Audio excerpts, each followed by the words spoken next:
सद्गुरु तुकाराम महाराज की जय। परम पूजनीय शुकदास महाराज की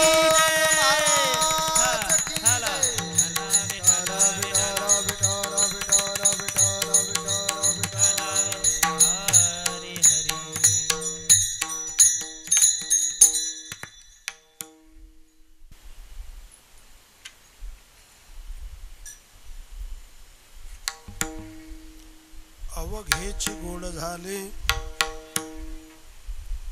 अवघेची गोड झाले, मागिले ही भरी आली। साह्य झाला पांडुरंग, दिला अभ्यंतरी संग। थडिये पावता तो वाव, मागे पाहता तो ठाव। साह्य झाला पांडुरंग, दिला अभ्यंतरी संग। तुका म्हणे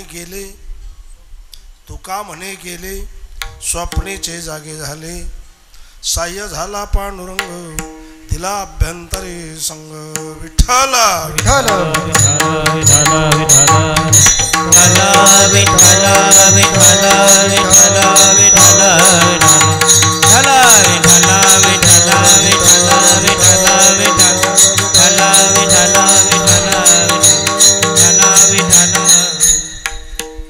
अवघेची गोड झाली, मागिले ही भरी आली। साह्य झाला पांडुरंग, दिला अभ्यंतरी संग। प्रस्तुत चिंतन करण्यासाठी निवडलेला अभंग वैराग्याचे महामेरू श्री संत जगद्गुरु तुकाराम महाराज यांचा 4 चरणाचा असा अभंग आहे आणि काला या प्रकरणातील अभंग आहे। आजचा प्रसंग जो आहे हा काल्याचा प्रसंग आहे। अभंगावर काही चिंतन करण्यापूर्वी जगत चालक ब्रह्मांड नायक प्रभू पांडुरंग परमात्मा त्यांना प्रणाम करणं हे आपलं पहिलं कर्तव्य आहे। पांडुरंगा करो प्रथम नमन, पांडुरंगा करो प्रथम नमन, पांडुरंगा करो प्रथम नमन, पांडुरंगा करो प्रथम नमन। दुसरे चरण संताचिया, त्यांच्या कृपादाने कथेचा विस्तार, त्यांच्या कृपादाने कथेचा विस्तार। दुसरे चरण संताचिया, त्यांच्या कृपादाने कथेचा विस्तार। बाबाजी सद्गुरु दास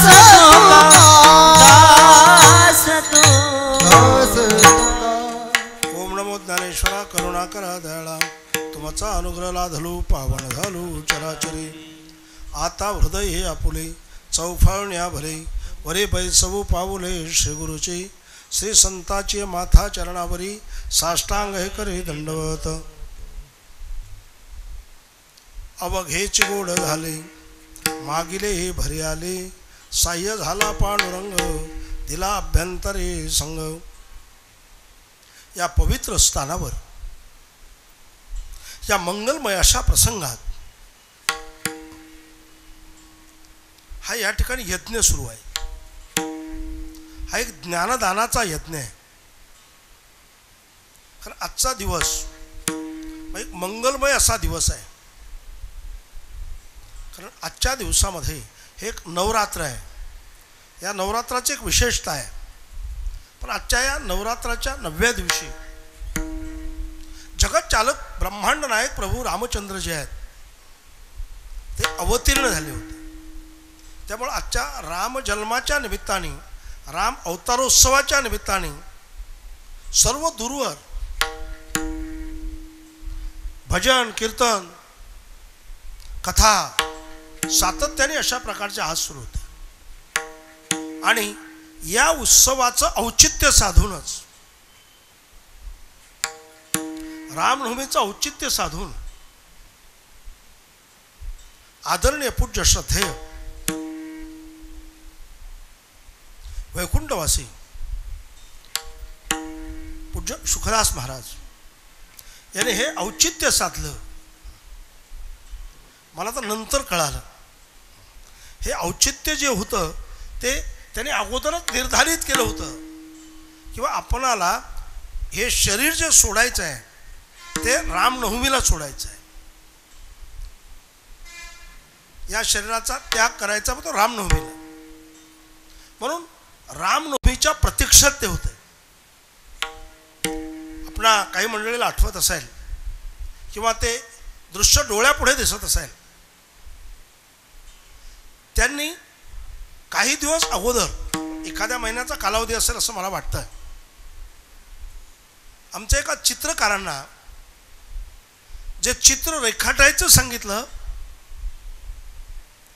त्या चित्रामध्ये म्हणजे त्या फोटोमध्ये पूज्य माऊली पूज्य सुखदास माऊली आणि त्यांच्या हृदयात या ठिकाणी प्रभू रामचंद्र हे चित्र हे दृश्य म्हणजे हे अगोदर रेखाटलं.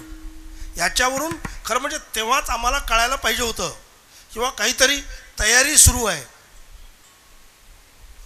मोठ्यांचं मोठं असतं, त्यांची विचारधारा मोठी असते, त्यांची व्यापकता मोठी असते.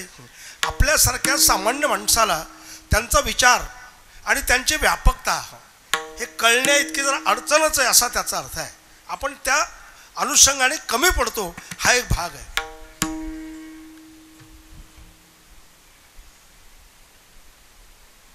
भक्तांचा महिमा भक्ताची जाणत एवढंच आहे. तत्सम जे असतील त्यांना ते कळालं असेल अगोदर सुद्धा. पण पूज्य महाराज जे आहे यांनी एक ते जाण्याचं कुठेतरी एक निमित्त असतं पण त्याने तो ठरवलेला दिवस होता. सहज आपल्याला आठवलेल त्यांचा जे अनुभूतीचा ग्रंथ जो आहे मी त्याला ग्रंथ शब्दाने संबोधित करतोय. ज्याच्यामध्ये जीवनाचा तरुणोपाय सांगितला, ज्याच्यामध्ये त्याचं चिंतन केल्यानंतर आपण कृतार्थ होतो, ज्याचं चिंतन केल्यानंतर एक आत्मिक शांतता जीवनात निर्माण होते, असं ज्याच्यामध्ये असतं त्याला ग्रंथ असं या शब्दाने संबोधित केलं जात आहे. बाकीच्या मग कादंबऱ्या पुष्कळ आहेत.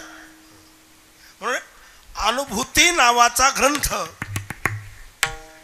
जो त्याने जगापुढे ठेवला त्याच्यामध्ये त्याने स्पष्ट सांगितलेलं आहे. त्याच्यात त्यांची स्पष्टता सहज आपल्या लक्षात येते. पण हे कळलं केव्हा? ते वैकुंठाला गेले तेव्हा कळालं, अरे त्याने अभंगात असं लिहून ठेवलं होतं. याचा अर्थ असा आहे, म्हणूनच म्हणायचं मोठे ते मोठे बस एवढंच आहे. म्हणून आम्हाला केव्हा कळेल? अरे तुम्ही तसे झाल्यानंतर कळेल, तोपर्यंत नाही. तुका म्हणे अंगी व्हावे ते आपण तरीच महिमान येईल, तरीच महिमान येईल. तुका म्हणे भावे ते आपण तरीच महिमान येईल कळो, तरीच महिमान येईल कळो. तुका म्हणे अंगी व्हावे ते आपण तरीच महिमान येईल कळो. त्याच्याशिवाय ते महिमान कळणार नाही. काय विभूती आहे. आणि काय उभं केलं विश्व या निर्जन जागेवर. ही जागा निर्जन जागा, लोकांची वस्ती नाही. चोऱ्या माऱ्या असा वाट सुरू जरी निघाला तर तो पुढे पोहोचेलच का सांगता येत नाही. त्याचा माल रस्त्यात जायचा असं हे ठिकाण. पण या निर्जन स्थानावर जंगल में मंगल किया किंबहुना या स्थानावर एक समाजाला दिशा देण्याचं केंद्र उभं केलं. हे ऐकत असताना थोडं आश्चर्य वाटेल. म्हणजे प्रत्येक घटकाचा विचार केला. तो विद्यार्थी आहे, त्याचं जीवन हे योग्य पद्धतीने वाटचाल व्हावी त्याचं विद्यार्जन सुरळीत व्हावं, त्याच्या जीवनात योग्य दिशा मिळावी याचा विचार करून विद्यार्थ्यासाठी एक मोठं दालन उभं केलं.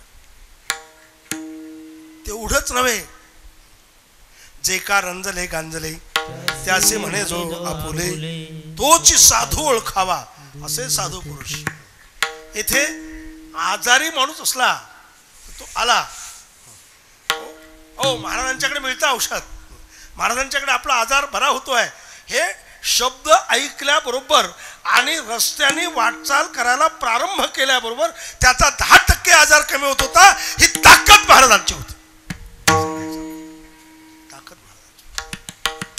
आणि मग इथे कुणी आजारी असेल, कोणाचं दुःख असेल, ते दुःख संपवण्याचा प्रयत्न त्यांच्या जीवनात त्यांनी केला आणि त्याच्या जीवनात सुखाची पहाट निर्माण व्हावी हा प्रयास पूज्य महाराजश्रींच्या जीवनात त्यांनी केला. चला पुढे सरकतोय. शेतकरी आहे, त्रस्त आहे, परेशान आहे, त्याच्या जीवनात एक क्रांती झाली पाहिजे, त्याला योग्य दिशा देण्याची आवश्यकता आहे. ते दिशादर्शन सुद्धा या मातीतून देण्याला प्रारंभ झाला. म्हणजे कुठलाही असो, म्हणजे जीवन जगताना जी योग्य दिशा जीवनात लागते ते दिशा देण्याचं केंद्र उभं केलं ते विवेकानंद आश्रमामध्ये ही विशेषता आहे. बाकीचं तर अनेक ठिकाणी अनेक उभं राहत आहे. आम्ही अनेक हायस्कूल पाहतो, अनेक कॉलेज पाहतोय, अनेक हॉस्पिटल पाहतोय, पण ते वेगळे आणि हे वेगळं.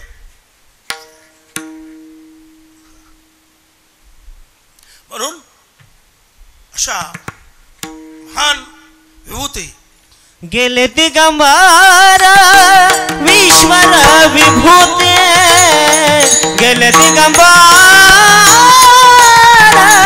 विश्वर विभूते, राहिलात कीर्ते जगमाजे जगामाज, राहिलात कीर्ते जगा. गेले दिगंबर ईश्वर विभूती, गेले विभूती, राहिला तर जगा जगा, राहिला तर जगा.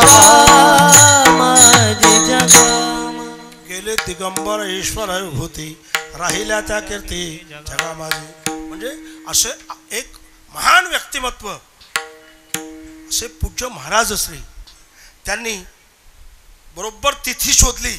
शास्त्रीजी योग्य तिथी शोधली, पण तुमची भेट आदल्या दिवशी झालीच होती, आदल्या रात्री. असं वेगळं व्यक्तिमत्व. बरोबर रामनवमीच्या दिवशी म्हणजे आपला उत्सव करायचा असेल तर हा आणि तो संयुक्त होईल हा त्याचा अर्थ आहे. म्हणून त्या दिवशी एक त्यांनी ह्या इहलोक सोडलं याचा अर्थ असा आहे, या महापुरुषाने त्या दिवशी समाधी घेतली हा त्याचा अर्थ आहे. म्हणून हा त्यांचा 7वा समाधी सोहळा, 7वा आता आहे 7वं वर्ष आहे, 7व्या वर्षाचा हा समाधी सोहळा आमचा जो परिवार आहे हा अतिशय चांगल्या प्रतीत या ठिकाणी संपन्न करतो आहे. खरं म्हणजे एका बाजूला आम्हाला दुःखही आहे की आदरणीय पूज्य महाराज श्री जे आहेत अजून काही वर्ष तरी राहायला पाहिजे. हे त्याचं दुःख, त्याचं शल्य आमच्या जीवनात आहे की असं अनेक वेगळा आणखी काही वेगळं उभं राहिलं असतं असं आम्हाला वाटतं आहे. पण त्यांनी जे उभं केलं ते व्यवस्थित टिकवणारे माणसं उभे केले हे महत्वाचं आहे. विठाला विठाला विठाला विठाला विठाला विठाला विठाला विठाला विठाला विठाला. मला अगोदर काही ज्ञात नव्हतं, पण माझ्या आयुष्यातले मार्गदर्शक आदरणीय आमचे पूज्य येवले शास्त्री महाराज, निवृत्तीनाथ महाराज आणि आमचे आदरणीय विष्णू महाराज, या दोघांचं मला फार आकर्षण होतं. पहिले शेळके सर फार आकर्षण. त्याचं कारण असं, मी आळंदीत होतो तेव्हा यांना मी तिथे पाहिलं. आळंदीत कसं काय पाहिलं, हे तर तेव्हा तिथे नव्हते, ते उत्तर भारतात गेले होते. पण एक महान व्यक्तिमत्व, एक महापुरुष, एक दैदिप्यमान महापुरुष, एक ज्यांच्या चेहऱ्यावर तेज झळकत होतं, भक्तीचं तेज जिथे दिसत होतं, ते आदरणीय पूज्य स्वामीजी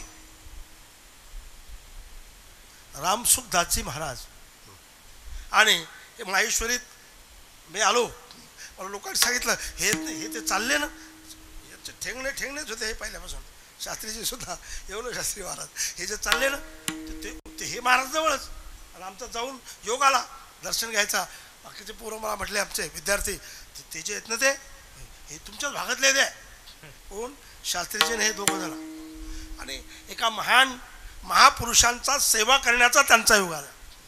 मला असं वाटतं, हा माझा गैरसमज असू शकतो का काय समज मला माहीत नाही, पण त्या महापुरुषाच्या संपर्कात हे मंडळी आली, त्यांनी त्यांची सेवा केली, त्यांचं सानिध्य त्यांना मिळालं आणि त्यांच्याच आशीर्वादाने आयुष्यभर एका साधूच्या सानिध्यात आणि एक जेथे सत्कर्म चालत आहे अशा ठिकाणी त्यांना आयुष्य वेचण्याचा प्रसंग आला. हे त्यांच्या जीवनातलं भाग्य आहे असं माझं मत आहे.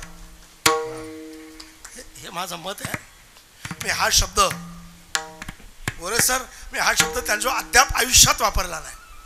हे पहिल्याने तुम्ही सुद्धा माझ्याकडे पहिल्याने ऐकत असाल, पण तो भाव माझ्या अंतःकरणात पक्का आहे असा आहे. आणि एका पूज्य महाराज श्रींच्या सान्निध्यात एवढ्या या दालनामध्ये जेथे सत्संग चालतो, जेथे प्रार्थना चालतात, जेथे भक्तिगीतं चालतात, जेथे भजन हे चालत आहे, अशा स्थानावर हा योग आला. ही अतिशय महनीय अशी बाब आहे. आणि असा सर्व केलं आहे.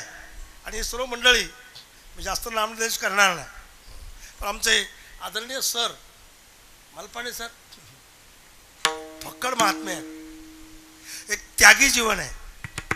आणि दुसऱ्याचं चांगलं व्हावं, विद्यार्थी असो का माणूस असो, त्याचं चांगलं होण्यासाठी गरज पडली तर अगदी प्रखरतेने बोलणारे असं सुद्धा म्हणू शकतात, हे असं आहे.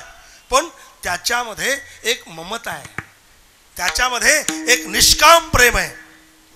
म्हणजे कुणाच्या बाबतीत बोलले तर त्याचा अर्थ त्यांच्या मनात त्याच्या संदर्भात एक संकोचित भाव आहे असं नाही, त्याचं कल्याण व्हावं, त्याला योग्य दिशा मिळावी हा त्यांचा दृष्टिकोन आहे. करो निसायास शिकवी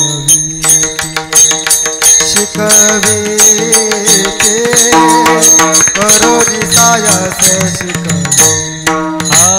शिकवेते करुणी सायास शिकवेते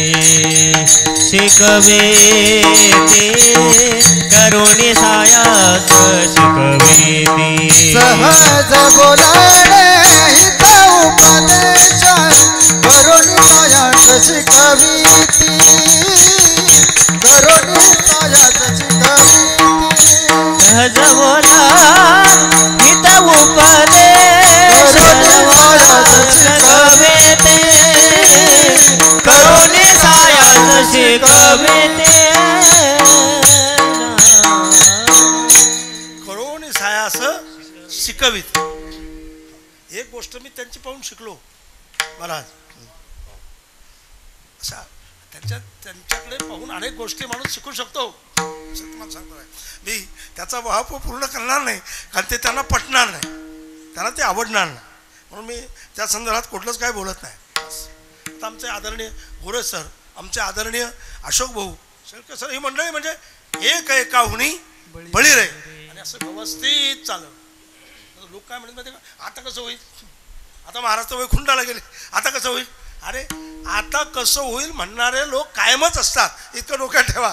ते त्यांचं वाक्य ठरलेलंच असतं, असे काही विचाराचे लोक असतात. पण जेव्हा ते सुरळीत चालतं ना, तेव्हा ते त्याच्यात मग काहीच नाही. चाललं ना, चालतच असतं. मग अगोदर काय जमणार नाही असं म्हणणारे जर पुन्हा मग चांगलं जमायला लागलं, वा वा चालतच असतं. म्हणजे असंही म्हणतात आणि असंही म्हणत राहतात.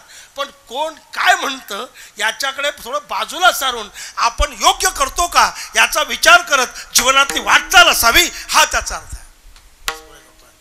आजचा प्रसंग जो आहे हा काल्याचा आहे आणि वेळ आपली मर्यादित आहे. आता हेच कीर्तन आहे असं नाही, पुन्हा कीर्तन आहेच. शास्त्रीचं म्हणतो का कीर्तन आहे, पण ते म्हणलं वा आश्रमाचे आपले सर्व जे मंडळी आहे, अल्पाणे सर, गोरे सर, अशोक, सर्वांचं मत आहे की तुम्ही कीर्तनाची तारीख घेतली पाहिजे. आणि मग आपली काय नाही म्हणे सोय. त्याला म्हटलं पुढचं कीर्तन आहे आता संध्याकाळी 8ला 8:30ला. तर ते म्हटलं ते काही सांगूच नका आम्हाला, असं म्हटलं शास्त्रीजी. ते काही सांगू नका, ही तारीख आहे, तुम्हाला यायचं आहे, संपला विषय. आणि तुमच्या माहितीसाठी सांगतोय, हा आश्रम आहे, हा माझा आश्रम आहे, मी आश्रमाचा आहे. ज्या क्षणात सांगितलं त्या क्षणात येण्याला तयार आहे, हे तुमच्या माहितीसाठी सांगतो. कारण मला ज्ञात आहे पूज्य महाराष्ट्रींच्या संदर्भात माझ्या जीवनातला अनुभव आहे, म्हणून मी तुम्हाला सांगतो आहे. म्हणून तर एका प्रसंगात एका क्षणात मी पुण्यात असताना एक बाब माझ्या निदर्शनात माझ्या कानावर आली. कानावर येता क्षणीच, तुमच्या माहितीसाठी सांगतो आहे, कानावर येता क्षणीच 30 मिनिटाच्या आत मी पुण्यावरून प्रवासाला प्रारंभ केला. आश्रमाचा विषय ना, आपण निघालोच पाहिजेत, ही भूमिका माझ्या अंतःकरणात. का? अरे ते आपलं आहे, आम्ही त्यांचे आहोत, ते आमचे आहेत, आमचा परिवार आहे. आणि मग त्यावेळेला होकार देण्याची काही अडचणच नाही. म्हणून अशा वेळेला अनेक कार्यक्रम आपले होत राहतात, सत्संग इथे चालत राहतो, सत्संगातून माणसं तयार होतात.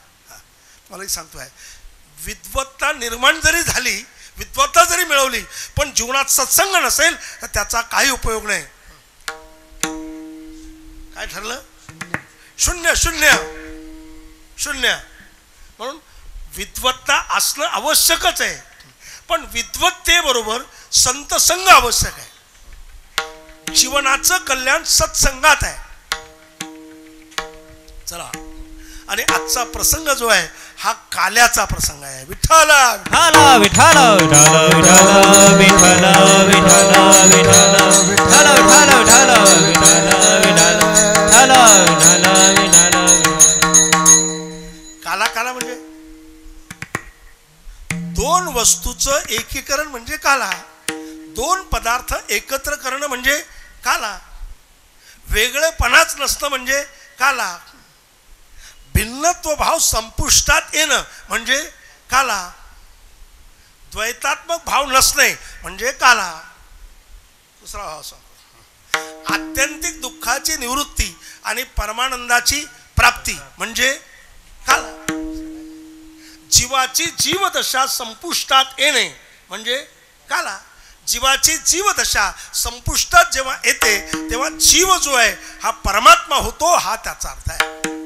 जीव ब्रह्मैक्य होतं जेव्हा ज्या क्षणात क्षण शब्द वापरतोय, ज्या क्षणात जीव ब्रह्मैक्य होत आहे त्याच क्षणात एकाच वेळेला जीवाचा जीवपणा संपुष्टात येतो.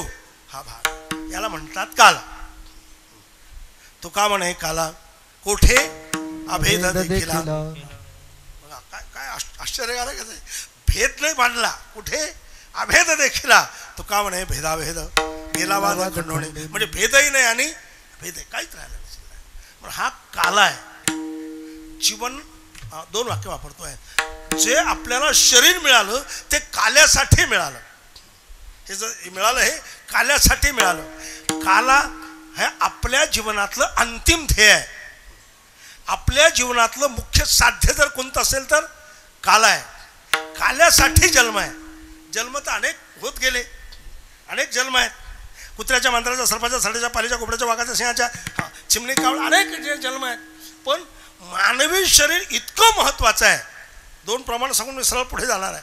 एवढं महत्त्वाचं आहे. हे शरीर जे आहे अतिशय चांगलं आहे. एका बाजूने शरीर खराब, दुःखमय, कोठार असाही शब्द प्रयोग आहे. पण आपणाला एक योग्य पद्धतीने आपल्याला जर आपण चाललो तर याच्यासारखं मोठं काही नाही. म्हणजे काय स्थिती याची? शरीर उत्तम चांगले, शरीर सुखाचे घोसले, शरीरे साध्य हे केले, शरीरे साधिले परब्रह्म. परब्रह्म साधल्या जातं. याचा अर्थ असा आहे, एकदा का परब्रह्म मिळालं तर विषय संपला. आणि एक वाक्य म्हणतो महाराज, आपल्याला जो जन्म मिळाला ना, त्यातलं जन्म मिळाल्यानंतर खरं भाग्य जीवनातलं हे आहे. तुका म्हणे भाग्य या नावे म्हणे जय संसारी जन्मे जय याची लागे संसारी जन्मे जय. हे खरं भाग्य आहे. कशाचा लागे संसारी जन्मे जय झाला स्वयमेव पांडुरंग. स्वयमेव पांडुरंग ज्यावेळेस होतो ना तो खरा जीवनातला काल आहे. त्यावेळेला जीवनात काय साक्षात्कार असतो. अवघी आनंदाची सृष्टी झाली, सृष्टी आनंदाची झाली, हा जीवनातला काल आहे. आणि त्याच्यासाठी शरीर आहे. हे शरीर तेवढ्यासाठी आहे. मला वाटतं मागच्या वेळेला एक प्रमाण मी मांडलं होतं कीर्तनात, कधीतरी मांडलं मला आठवत नाही. ओ हे या दोन गोष्टीसाठी आपल्याला सर्व इंद्रिय दिले इंद्रिय हातपाय कान डोळे मुख बोला या वचन. जेने तू जोडसी नारायण नासे जीवपण भवरोग. हे दोन वाक्य फारच महत्वाचे आहे. जेने तू जोडसी नारायण म्हणजे इष्टाची प्राप्ती होईल, नासे जीवपण भवरोग अनिष्टाची निवृत्ती होईल, त्यासाठी सर्व दिलं आहे. आणि तेवढेच मिळाल्यानंतर मग आता आपल्याला आत्मकल्याण करून घ्यायचं आहे. आपल्या जीवनात काला झाला पाहिजेत, पण काला केव्हा होणार आहे म्हणजे हा वेगळेपणा आमच्या जीवनात का वाटतो आहे. वेगळेपणा संपणं म्हणजे काला होणं. मग हा वेगळेपणा का वाटतो त्याचं कारणच असं आहे की आमच्या ठिकाणी निर्माण झालेला जो भ्रम आहे त्या भ्रमामुळेच ह्या सर्व अडचणी आहेत. मग त्याच्यामध्ये असंभावना, त्याच्यामध्ये विपरीत भावना जे जे भाग आहे त्याच्यामध्ये मग हे जे सर्व आहे हा सर्व परिणाम त्याचा आहे. हा न कळतेपणाचा परिणाम आहे. तसं एखाद्या वेळेला आपण मग का एक माणूस चालला, असं वाटलं ते रामभाऊ आहेत म्हणून आवाज दिला, अ रामभाऊ थांबा थांबा. तो थांबतो, मागे फिरून पाहतो, हा जवळजवळ येतो, म्हणतो जा जा. तर कशाला थांबवलं. आता मला असं वाटलं तुम्ही रामभाऊ आहे म्हणजे हे जे भ्रामक कल्पना आहे ही भ्रामक कल्पना नाहीशी होणं हे सर्वात महत्त्वाचं आहे. जीवनात जे दुःख होतं ते भ्रमामुळे होतं आणि भ्रम एकदा निवृत्त झाला की जीवनातलं दुःख संपलं. आणि हा भ्रम कशाने संपेल. विचारेन भ्रम निवर्तते अविचारेन भ्रम वर्धते. म्हणजे जीवनात विचार निर्माण होण्याची आवश्यकता आहे. विचार जर जीवनात निर्माण झाला तर विषय संपला. एक ओवी आपल्या माहितीसाठी सांगतोय. तैसे विचारता निरसले प्रपंच सहज सांडवले मग तत्वता तत्व उरले ज्ञानी असी. विचारता निरसले. हा विचार आपल्या जीवनात निर्माण होण्याची आवश्यकता आहे. याचा अर्थ असा आहे की आपल्या जीवनात ज्ञान होणं आवश्यक आहे. हे सर्व अज्ञानामुळे सर्व निर्माण झालं आहे. त्यातला मधला भाग कुठला आता मांडत नाही. तर हे अज्ञानामुळे निर्माण झालं आहे. मग अज्ञान जाण्यासाठी विचाराची आवश्यकता आहे. अज्ञान जाण्यासाठी ज्ञानाची आवश्यकता आहे. मग आता ज्ञान जर झालं तर जीवनात काला होईल. मग ते ज्ञान कुठे मिळतं आहे. ज्ञान कुठे मिळतं. कारण परमात्मा वस्तू जाणण्यासाठी, परमात्मा वस्तुरूप होण्यासाठी, त्यासाठी परमात्मा वस्तू कळण्यासाठी गरज ज्ञानाची आहे. एक ओवी आपल्या पुढे. तरी परमात्मा ऐसे जे एक वस्तू असे ते जया दिसे ज्ञानास्तव. ती वस्तू ज्ञानाने कळते. मग गरज जीवनात आहे ती ज्ञानाची. आमच्याकडे ज्ञान आहे. चालता येतं, बोलता येतं, खाता येतं, पिता येतं, बसता येतं, उठता येतं. अरे बाबा हे सामान्य ज्ञान आहे. हे भौतिक ज्ञान आहे. भौतिक ज्ञानाने माणसं शोभत असतात आणि आध्यात्मिक ज्ञानाने माणूस कृतार्थ होत असतो. हा सिद्धांत आहे. कुठे आध्यात्मिक ज्ञान म्हणजे आध्यात्मिक ज्ञानचे नित्य ज्ञान. अध्यात्म ज्ञान नित्यत्वम तत्वज्ञानार्थ दर्शनम. ते आध्यात्मिक ज्ञानाची गरज आहे. मग हे ज्ञान आम्हाला कुठे मिळेल. ते ज्ञान कुठे मिळेल तर ते ज्ञान, कारण आपल्या जीवनात काला करून घ्यायचा महाराज. जीवनात काला झाला पाहिजे. मग काल्यासाठी कशाची गरज आहे. ज्ञानाची गरज आहे. मग ते ज्ञान कुठे आहे आम्हाला कळलं. आता ज्ञानाची गरज आहे पण ज्ञान कुठे आहे हे आम्हाला समजलं पाहिजे. तर आता गुरु तेथे ज्ञान, ज्ञानी आत्मदर्शन, दर्शनी समाधान अति जैसे. जेथे गुरु आहे तेथे ज्ञान आहे. मग आता आपल्याला जर ज्ञान मिळवायचं आहे तर ज्यांच्या जवळ ज्ञान आहे ते आपल्याला शोधणं आवश्यक आहे. तुम्हाला गंमत सांगतो आहे. प्रवृत्तीतलं कार्य असो की निवृत्तीतलं कार्य असो, गरज कोणाची आहे. गुरुची गरज आहे. प्रवृत्ती निवृत्ती कार्या अवश्य पाहिजे आचार्या. आपमती भजता राया अनेक अपाया माझे पडे. गुरुची गरज आहे. मग आता गुरु शोधावे लागतील. काय नाही पण एक वाक्य सांगतो आहे. आपल्या मनाची तयारी तेवढी झाली की गुरु मिळायला वेळ लागत नाही. काय ती उभेली ना, काय म्हटलं त्याने, ऐशी कर्मसाम्य दशा होय जेथ विरेशा श्रीगुरु अपैसा भेटायची का. तिथे श्रीगुरु भेटणार आहे, काय अडचण नाही, पण तशी तयारी झाली पाहिजे. मग आता शोधणं सुरू आहे, सध्याही शोधणं सुरू आहे. पण आता गंमत अशी आहे, गुरु शिष्याच्या शोधात आहे. हे बिन अजबच आहे, गुरु शिष्याच्या शोधात आहे. आपल्याला जास्त शिष्य मिळाले पाहिजे त्याच्या शोधात गुरु आहेत. अरे आमचे पूज्य सुखदास माऊलींचा विचार जर तुम्ही केलात तर कधी त्यांच्या तोंडून हे कधी आलं नाही, माझे एवढे शिष्य आहेत, का ऐकलं कधी? आमचे 1 लाख शिष्य आहेत, 2 लाख शिष्य आहेत, काय नाही. तो भाव कधी त्यांच्या मनाला त्याचा स्पर्शच झाला नाही. पण आजच्या कालखंडात एवढे आमचे शिष्य आहेत, मी त्यांचा गुरु आहे हे सांगणारे अनेक लोक आहेत. पण बाबा सध्या गुरु जर शिष्याच्या शोधात आहेत आणि गुरु शिकार गुरु झाले, मग कोण गुरु आहेत? आम्हाला जर गुरु शोधायचे आहेत तर आम्हाला शोध घ्यावा लागेल. तस्मात् गुरुं प्रपद्येत जिज्ञासुश्रयमुत्तमं शाब्दे परेच निष्णात ब्रह्मणोपशमाश्रयम. असे गुरु आहेत. किंवा एक श्लोक आपला पंचदशीतला आपल्या डोळ्यापुढे येतोय, अचिनोतीच्या शास्त्रार्थे माचरे स्थापयत्यपि स्वयमप्याचरित्यस्तु साचार्य ते स्वतः. अशा गुरुची आवश्यकता आहे. असे गुरु जे आहेत, समजा भेटले गुरु तर त्यांची सेवा करणं आवश्यक आहे. तरी तनुमनोजीवे चरणासे लागावे, अगर वता करावे सगळं ते तर ज्ञानाचा कुरडा, जे तर सेवा हा धारवंटा, तो स्वाधीन करी सुपाटा ओळखणे, मग अपेक्षित आपुले ते सांगतेले पुसले, जेणे अंतःकरण बोधले संकल्पाने. अशा गुरुची आवश्यकता आहे. आणि असे गुरु जे आहेत, आता आमचे पूज्य महाराष्ट्री जे होते ते असे गुरु होते.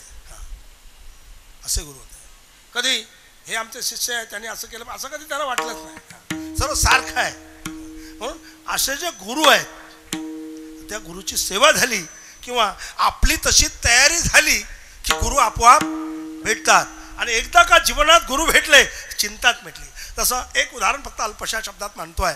श्री संत नाथ बाबा यांना ज्यावेळेला दत्तात्रय प्रभूंची भेट झाली आणि काना वचनाची भेटी सरीशीच वस्तू होऊन उठी, काय शब्द प्रयोग आला, अवघेची त्रैलोक्य आनंदाचे आता. पण तेव्हा काय संपलं माहिती तुम्हाला, काय बाजूला गेलं माहिती आहे? या सप्त भूमिका आहेत. एक अज्ञान, आवरण, विक्षेप, परोक्ष ज्ञान, अपरोक्ष ज्ञान, शोकनाश आणि आनंदाबाब. ज्या वेळेला या शोकनाश संपला, परोक्ष अपरोक्ष काही आता सर्व ज्ञान झालेलं आहे, अशा वेळेला जे आनंदा बाबतीच्या वेळेला असे उद्गार अवघेची त्रैलोक्य त्यावेळेचे उद्गार आहेत. म्हणजे साक्षात्कार होता क्षणीच हे उद्गार अशा प्रकारचे निघतात. तसं जगद्गुरु तुकोबारायांच्या जीवनामध्ये ज्या वेळेला बाबाजीने स्वप्ने येऊन तुकयाला अनुग्रह दिला निजप्रती, श्री गुरूंची भेट झाली आणि श्री गुरुने ज्या वेळेला मंत्र दिला राम कृष्णारी, बाबाजी आपुले सांगितलं,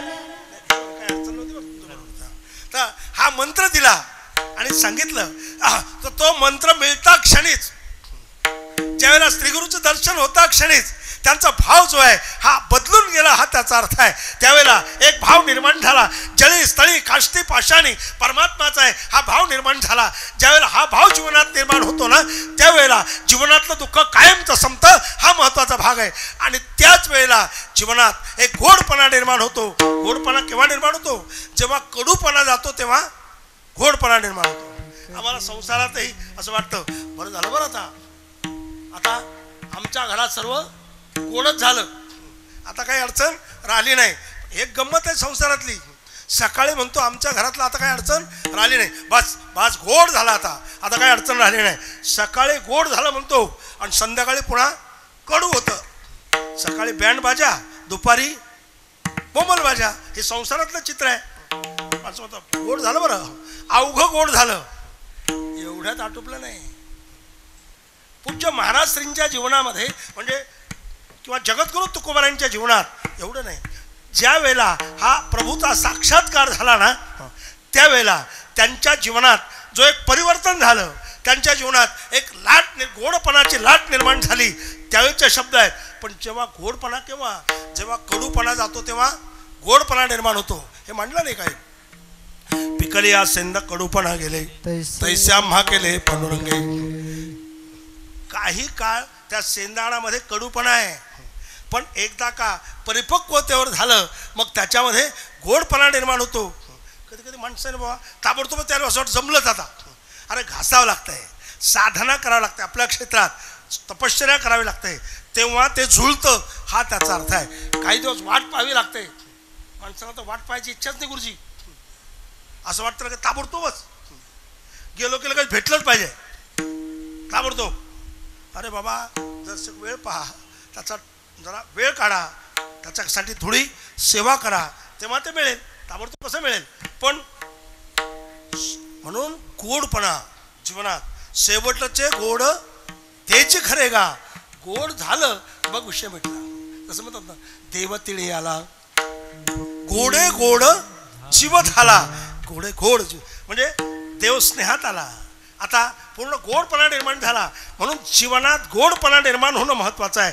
गोडपणा तेव्हा निर्माण होतो जेव्हा कडूपणा जातो. तेव्हा कडूपणा गेला म्हणजे द्वैतात्मक भाव संपुष्टात आला, म्हणजे कडूपणा गेला आणि जीवनात गोडपणा आला. पण जगद्गुरु तुकोबाराय सांगत असताना त्याला चकारात्मक शब्दाने सांगतात.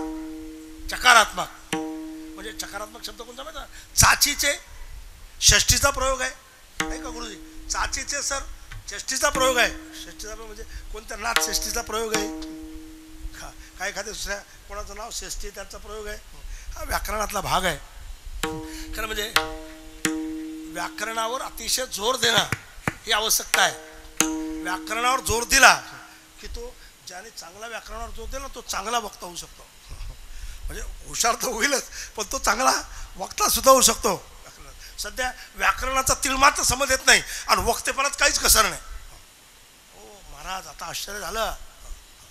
पण हे काय असं चिंतनात्मक बोलणं, व्याकरणातला भाग तो आता समाजाला अपेक्षित नाही. समाजाला हे अपेक्षित आहे उलटं पुलटं काहीतरी. अभंग घेतल्यानंतर त्याचा मेळच लागत नाही. त्या अभंगाच्या चरणाचं काय माहीत नाही. मी टीका करतो असं नाही. यातून माझ्या सांगण्याचा हेतू आहे, ज्याला कीर्तनकार व्हायचं आहे, जे कीर्तनकार आहेत त्याने अभ्यास करणं ही काळाची गरज आहे. समाजाच्या पुढे हा भाव ठेवायचा ना, वारकरी संप्रदायाचा भाव ठेवायचा ना, तत्वज्ञान ठेवायचं ना, मग त्याने चिंतन करणं आवश्यक आहे. हा महत्त्वाचा भाग आहे. त्याने अभ्यास करून ते बोलणं आवश्यक आहे.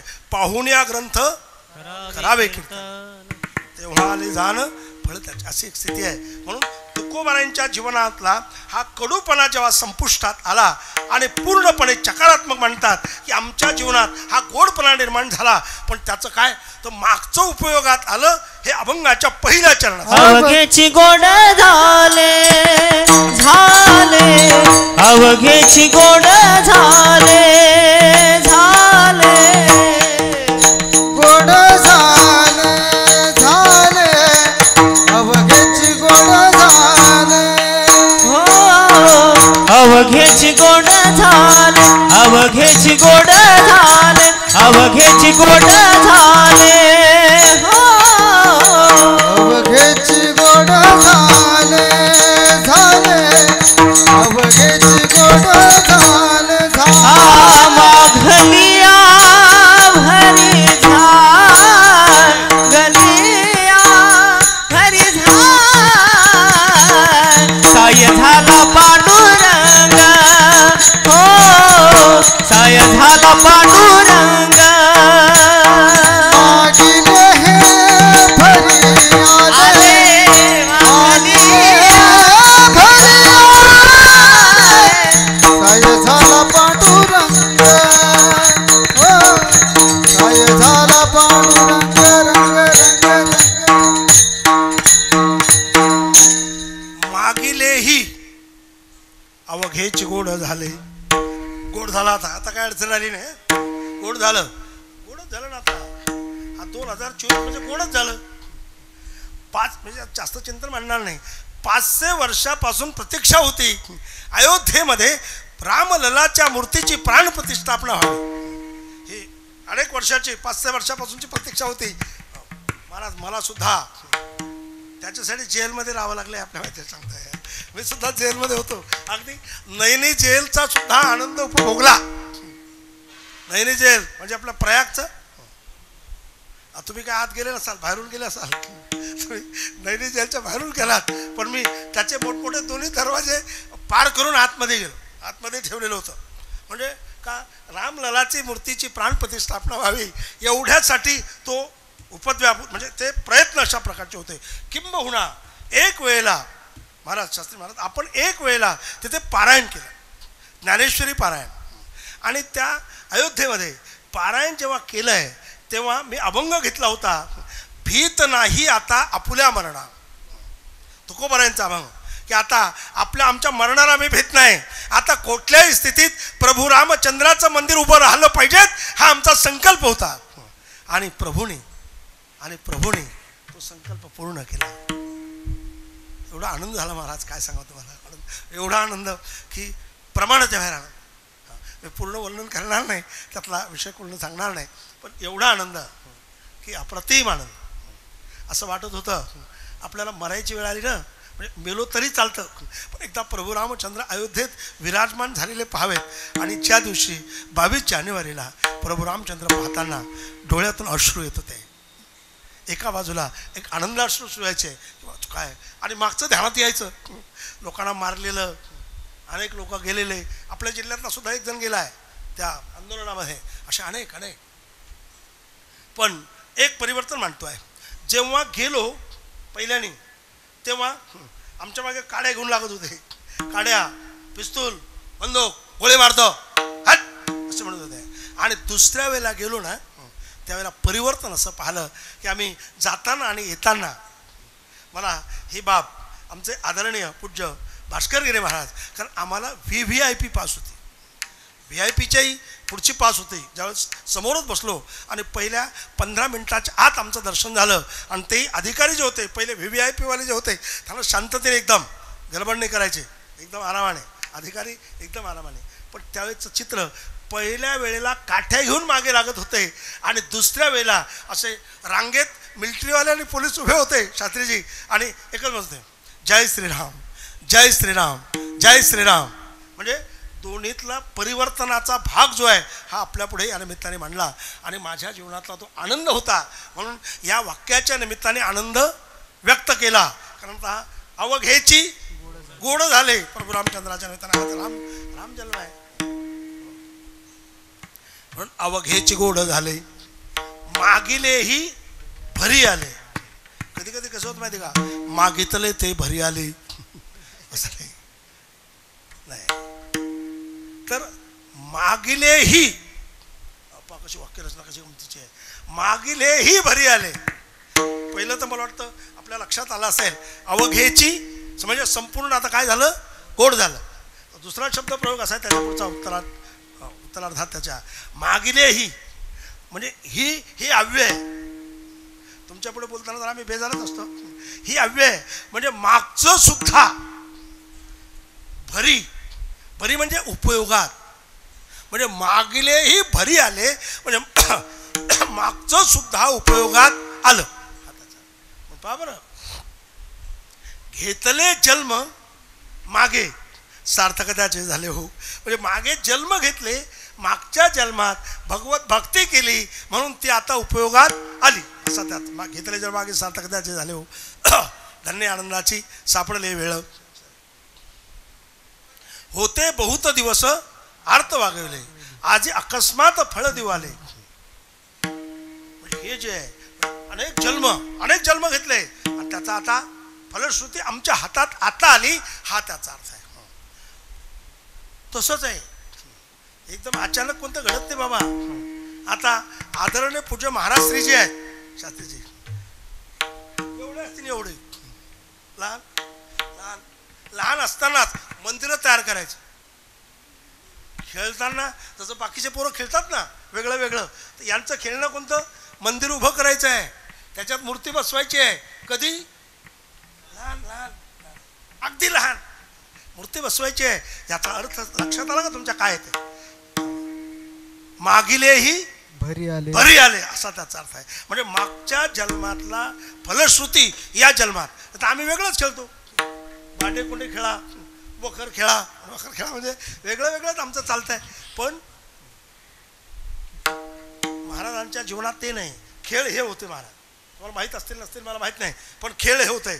सत्कर्मात ज्या ज्या प्रक्रिया चालतात त्या पद्धतीचे खेळ. आणि कुठे शिकले? कोणत्या कॉलेजमध्ये? नाही, दुसरा तिसरा वर्ग. हा, पण कोणत्या वर्गापर्यंत? चारही पूर्ण झाल्याकडे सांगतात ते त्यांच्या. हा, पण तेथपर्यंत. पण त्यांचं अक्षर पाहिलं ना, अक्षर गोरे सर, अक्षर असं वाटत बाकीच्या दाखवलं ना अक्षर. तिसऱ्यांचं वर्गाचं अक्षर आहे काय? अक्षर वेगळंच, पण त्याचा नुसतं अक्षरच सांगत आहे तुम्हाला मी. अक्षराचा अनुभव आल्यामुळे त्यांचं अक्षर तसं होतं हेही तितकंच खरं आहे. आता यातलं कितपत वाक्य तुमच्या लक्षात आलं मला माहित नाही. अक्षर म्हणजे परमात्मा, त्या अक्षराचा साक्षात्कार त्यांच्या जीवनात होता, मागची पुण्याही होती. म्हणून तशा पद्धतीचं आजार पाहताना मागच्या कीर्तनात मी सांगितलं सर, एक वाक्य सांगितलं होतं, तुम्हाला आठवत असेल नसेल काय मला ज्ञात नाही, पण सांगतो, एकाच वाक्यात सांगतोय. तसं माझी आईला कॅन्सर झाला. कॅन्सर, कडासले साहेब होते तेव्हा, म्हणजे आता जे आपले पोलीस अधीक्षक आहेत यांचे वडील कडासले साहेब होते, सिव्हिल सर्जन. तर त्यांच्याकडे नेणं आणणं सुरू होतं, औषध देत होते. पण एकदा बाकीचे मंडळी असं म्हटले किंवा 77ची गोष्ट असेल, 77. तर त्यावेळी बाकीचे म्हटलं महाराजाकडे द्या, महाराज बरोबर सांगतील. पहा, महाराजाकडे आणलं, तपासणी केली, आणि तपासणी केल्यानंतर महाराजांनी आईला बाहेर पाठवलं, मामाला थांबवलं, आणि थांबवल्यानंतर लगेच महाराजांनी पेन घेतला, बोले सर पेन, कागद घेतला, पोटाचा आकार काढला. त्याने बघा हे पोट आहे, आणि या पोटामध्ये या बाजूने यांना कॅन्सर झालेला आहे. फोटो काढला होता, MRI केलं, काय केलं? काय नाही. पण एका क्षणात तो कागद घेऊन आमचा परिवार संभाजीनगरला गेला आणि तपासण्या सुरुवात केल्या. आणि मग हळूहळू डॉक्टरांना सांगितलं, डॉक्टर साहेब आमचे एक महाराज आहेत, त्यांनी हा कागद तयार केला आणि त्यांनी सांगितलं इथे कॅन्सर आहे. हा ते असं महाराजाचा मेळ लागतो कुठे? त्याने असं कोणी सांगेल का? काही सांगेल. पण ते म्हणून आमची इच्छा आहे की तुम्ही एकदा याची क्लिअर तपासणी करा.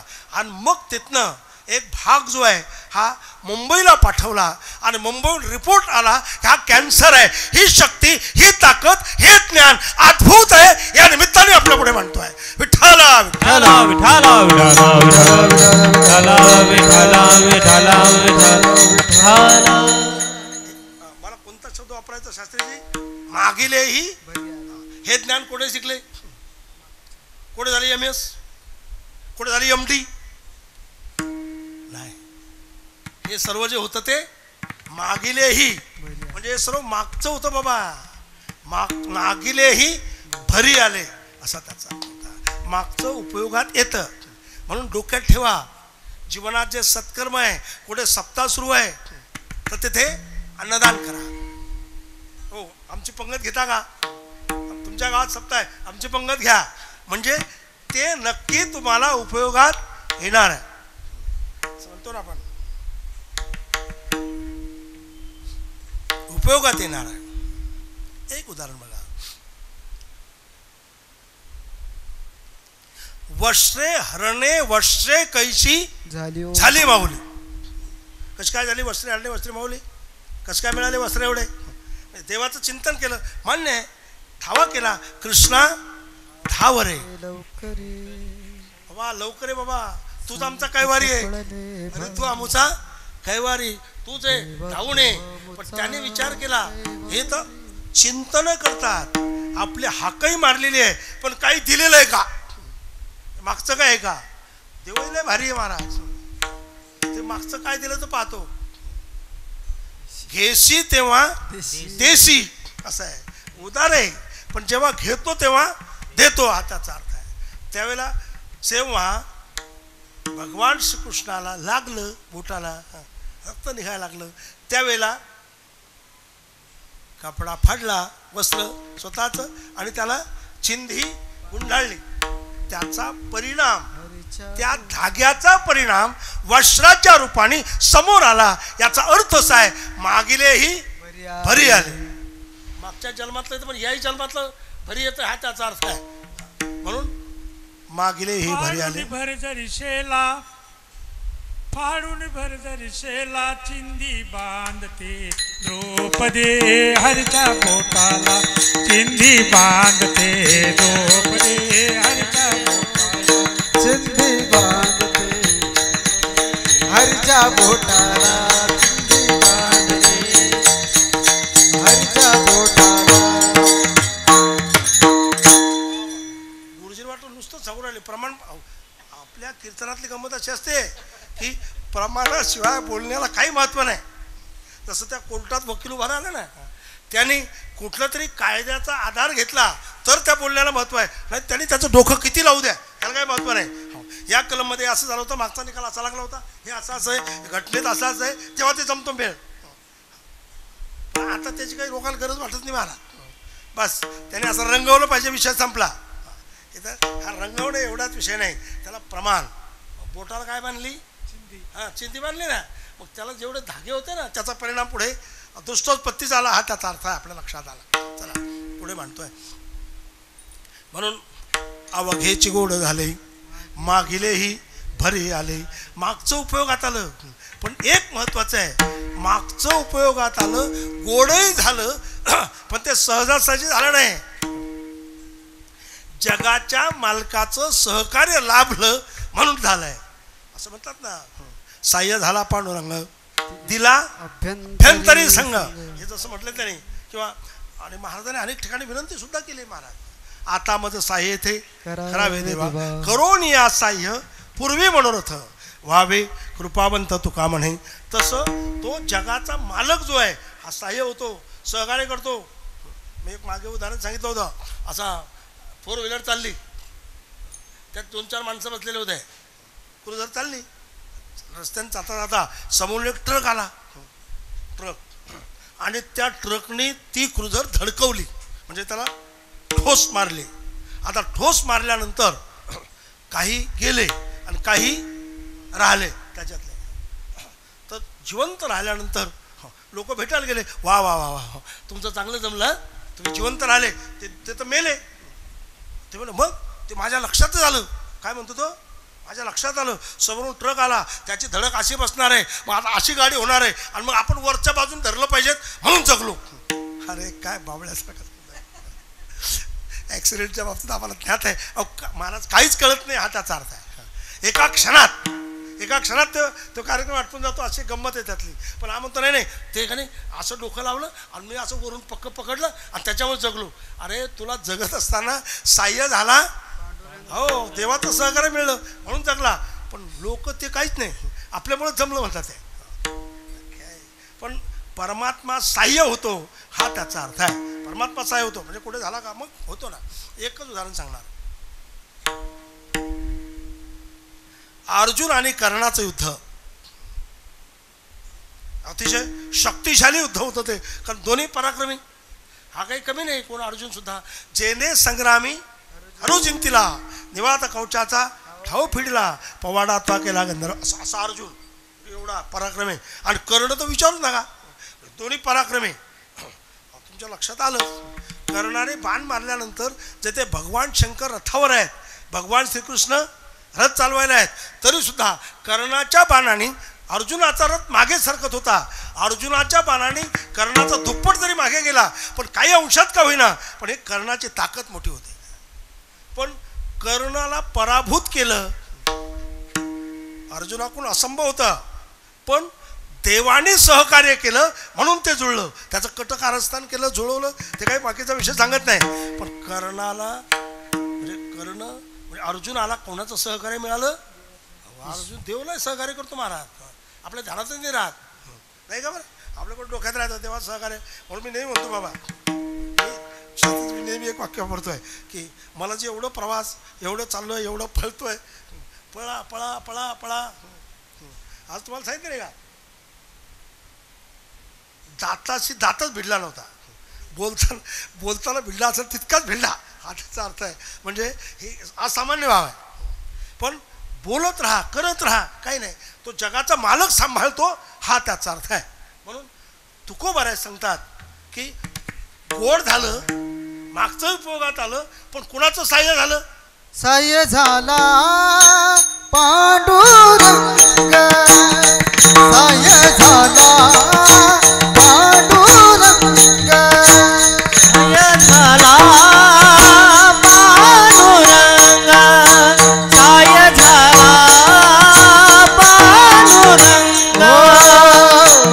साह्य झाला पांडुरंग दिला अभ्यंतरी संग, साह्य झाला पांडुरंग दिला अभ्यंतरी, साह्य झाला पांडुरंग, साह्य झाला पांडुरंग, साह्य झाला पांडुरंग, साह्य झाला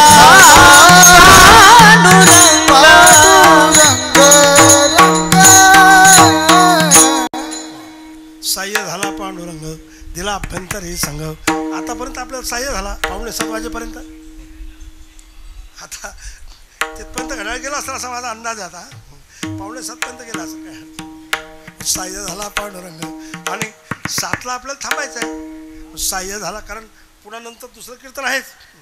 साह्य झाला पांडुरंग आणि तेवढं कीर्तन झालं की पुन्हा प्रवास आहे, पुन्हा पंढरपूर. साह्य झाला पांडुरंग. चला चालायचं असलं कोणाला तर साह्य झाला.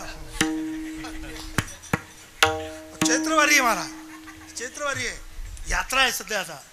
म्हणजे आता मला जायचं तर आमच्या अधिकाऱ्यांनी गाडीचं पास पाठवली. पास म्हणलं का हो साहेब पास लागतं? देऊन यात्रा आहे ना, पास राहू द्या गाडीची.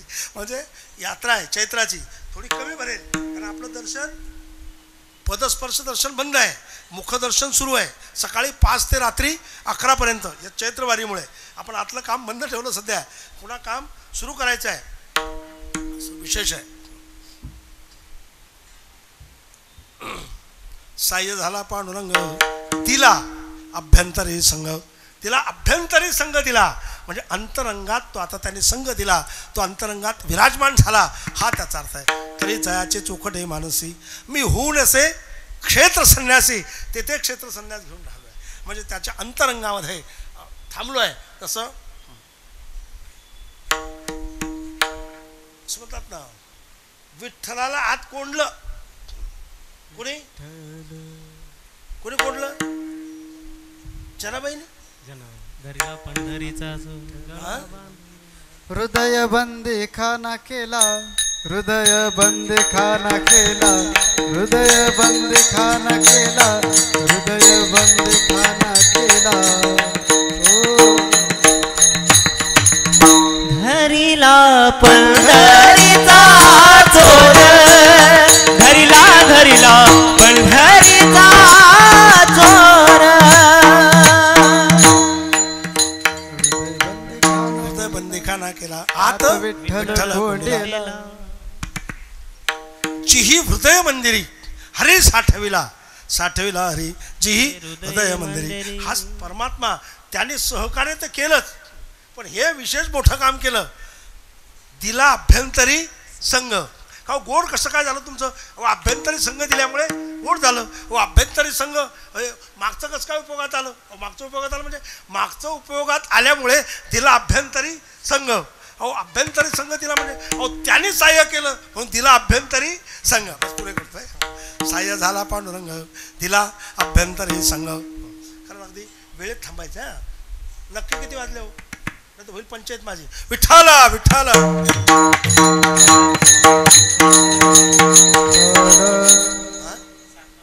फक्त का ते 5-7 अजून तर काला राहिला. काला म्हणजे चरित्र ते उच्चारावे केले देवे गोकुळे ते बाकी अजून. आता फक्त एक आहे की तुकाराम महाराज कसं काय कळलं तुम्हाला? हे अभ्यंतरी संघ दिला मग कसा साक्षात्कार झाला, काय झालंय? म्हणजे त्यावेळेस ते असं म्हणतात की ज्यावेळेला आम्ही पहिलं तीरावर गेलो आहे, आम्ही पहिलं तीरावर गेलो आहे त्यावेळेला हा एक भाव आमच्या मनात निर्माण झाला, एक अपरोक्षत्वाची भावना निर्माण झाली. म्हणजे काय निर्माण झाली, कसं वाटलंय?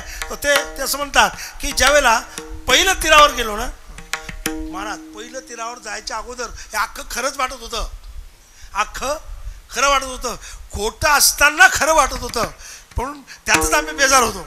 पण ज्या वेळेला या भवसागराच्या पहिल्या तीरावर गेलो ना, त्यावेळेला आमच्या लक्षात आलं, एक सिद्धांत लक्षात आला की ब्रह्मसत्य जगन्मिथ्या. थडिये पावता तो वाव. म्हणजे पावता कसा शब्द आहे, पावल्याबरोबर म्हणजे पोहोचल्याबरोबर आमच्या लक्षात आलं हे वाव आहे, हे खोटं आहे. पण मात्र ज्यावेळेस आम्ही पुन्हा मागे पाहिलं ना, मागे पाहता तो ठाव, म्हणजे तो एकच परमात्मा आहे असं लक्षात आलं. पण हे केव्हा, पहिल्या तीरावर गेल्याच्या नंतर. पण तुकाराम महाराज, तुम्ही म्हणताय बरोबर आहे, पण ते पहिलं तीर खोटं खरं हे आम्हाला काही कळत नाही. आम्हाला कळण्यासारखं उदाहरण आम्हाला सांगा तुकाराम महाराज, आम्हाला कळलं पाहिजेत असं सांगा. त्या जगद्गुरु तुकाराम महाराज सांगतात, काही अडचण नाही. तुकाराम महाराज म्हणतात अभंगाच्या 4थ्या चरणात सांग. तुका म्हणे गेले तुका म्हणे गेले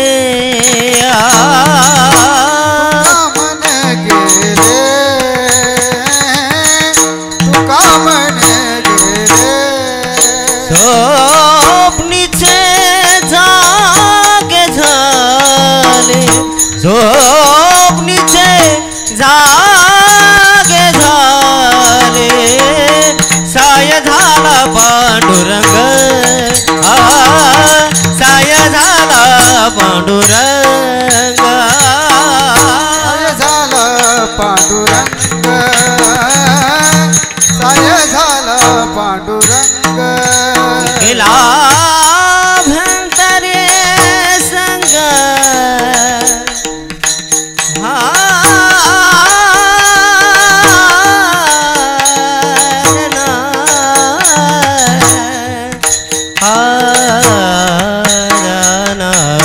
दिला भंतरी जंग, दिला भंतरे, दिला भंतरे रंग,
पांडुरंग,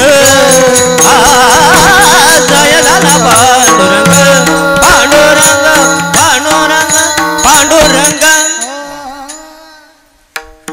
तुका म्हणे गेले, तुका म्हणे गेले, कीर्तनातून नाही हा. तुका म्हणे गेले, स्वप्नीचे जागे झाले, तुका म्हणे जागे झाले, स्वप्नीचे गेले. स्वप्न जे आहे, स्वप्नात स्वप्न खरं वाटतं, पण स्वप्नातून जागे झाल्यानंतर स्वप्न खोटं वाटतं. ज्ञानदेव म्हणे पाहता पाहिले, स्वप्नीचे चेईले जाईल लया. एवढं प्रमाण सांगतोय. म्हणजे स्वप्न जर पडलं, स्वप्न जे पडतं ना, हे पुरोहित नाडीमध्ये पडत आहे आणि केवळ फक्त 3 सेकंदाचा विषय आहे पुरोहित नाडीमध्ये. पण एवढा मोठा पसारा, इथून दिल्ली, मुंबई, साकारान, समुद्र, चौपाटीन, अख्खं इतक्या टायमात कमालीचीच गोष्ट आहे सर्व. पण त्या स्वप्न पडताना, स्वप्न पडत असताना आपल्याला सर्व खरं वाटतं, पण स्वप्नातून जागे झाल्यानंतर, त्या अवस्था वगैरे काही सांगत नाही सध्या, म्हणून स्वप्नातून जागे झाल्यानंतर स्वप्न खोटं आहे हे कळलं. मुंबईला गेलो होतो, पण केव्हा स्वप्नात असताना बरं वाटलं, पण जागे झाल्यानंतर म्हणतो नाही काही नाही, खरं खोटंच होते, स्वप्न पडलं होतं. तसं हे जगताचं स्वप्न पडलेलं आहे. पण हे जगताचं जे स्वप्न आहे हे स्वप्न खोटं आहे हे केव्हा कळेल? जेव्हा ज्ञानरूपी जागृतीवर येऊ तेव्हा. अज्ञानाच्या निद्रेमध्ये हे जगताचं स्वप्न पडलेलं आहे, पण जेव्हा ज्ञानरूपी जागृतीवर आपण येऊ तेव्हा हे स्वप्न खोटं आहे. म्हणजे ते गेलं. आता तुका म्हणे गेले स्वप्नेचे जागे झाले, तुका म्हणे जागे झाले स्वप्नीचे गेले. साह्य झाला पांडुरंग दिला अभ्यंतरे संग विठोबार विठोबार खोमाई विठोबार खोमाई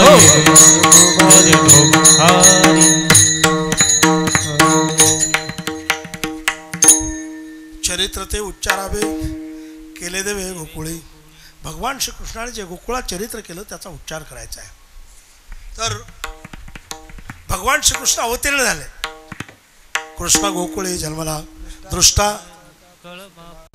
दुष्टा चळका पर सुटला.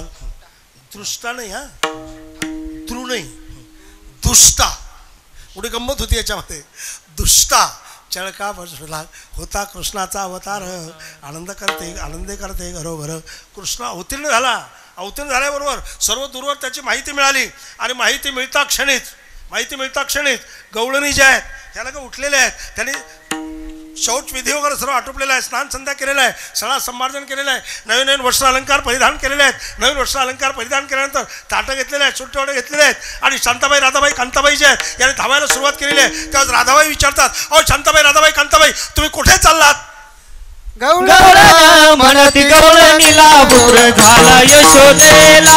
गवळण म्हणती गवळणीला पुत्र झाला यशोदेला. एकी धावी एकी पुढे वाटी ताती सुंदर. म्हणती गवळणीला पुत्र झाला यशोदे. हे गवळण म्हणती गवळणीला पुत्र झाला यशोदेला. काय पुत्र झाला यशोदेला एवढं दीपकाला सांगायला लागल्या. आणि मग काय विचारता इकडे घोडी या तोरणे करती कथा गाते गाणे असं सर्व घोड्या उभ्या केल्या. आनंद व्यक्त करणं सुरू आहे. कृष्ण जो आहे तो हळूहळू मोठा व्हायला लागलेला आहे. मग पुढं मोठं होताच रांगता चोऱ्या करायला लागलेला आहे. मंडळी जमा केली. पेंद्या गोत्या सुद्धा असं जमा झाले. चोऱ्या सुरू झाल्या. चोऱ्या करत असताना गवळणी त्रस्त झाल्या. गवळणी गाराणं यशोदाला सांगितलं. गवळणी गाराणे सांगत आहे यशोदाशी दधूत खाऊन पळून जातो रोजी कशी. लाडका कानाबाई तुझा तोला गडवाटे याच्या घोड्या किती सांगू मैपत वाटे मिळून गोपाळ घरामध्ये शिरगाणा धरू जाता पळून जातो यादवाचा. हो यशोदाबाई तुमच्या पोराला सांगा. यशोदा म्हटलं कोणाबद्दल बोलता? माझं पोरगा तसं आहे का? बाळ सगुण गुणाचे ताने बाळ दिसे गो शिरवाने. काय सांगता गाराणे घे गोकुळ चणारे. अहो माझं 5 वर्षाचं पोरगा आहे. तुम्ही ठाईच्या ओढाळा आहे. तुम्ही 12 घरच्या 12 आहे. काय बोलला का? चला गेल्या ना बिचाऱ्या. राजाच्याच बायकोन सांगितलं तर कुठे थांबणार आहे का? गेल्या. पण याचे घोड्या काही थांबना. मग यशोदेने सांगायचा प्रयत्न केला. काय बोलणे का करीत दोषी सोरी किती सांगतो नाही का शहरी परे परताच बोलून जा शेदोरी अनावरा लौकिका बाहेर येऊ. हे कृष्णा असं का करतोय बाबा? शेवटी कृष्ण काही ऐके ना. मग शेवटी यशोदेने पुन्हा एक व्रत केलं. एक माझं देवे खोडीना हे केली प्रतित्व आले यशोदेशी. पण तरी गवळणीचं हे चालूच त्याचं चोऱ्या तांगडून कठीणच काम होतं. पण शेवटी गवळणीने एक निर्णय घेतला.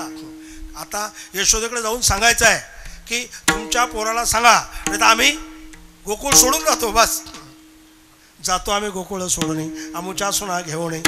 यशोदेने सांगितलं तसं काही करू नका. थांबा पाहू काहीतरी तोडगा काढू. मात्र यशोदाबाई मात्र बेजार झाल्या. कारण मग कृष्णाने विचार केला आपली आई बेजार आहे. आपली आई दुःखी व्हायला लागली. काही उपयोगाचं नाही. काहीतरी खेळ बदलला पाहिजेत. लगेच निर्णय घेतला.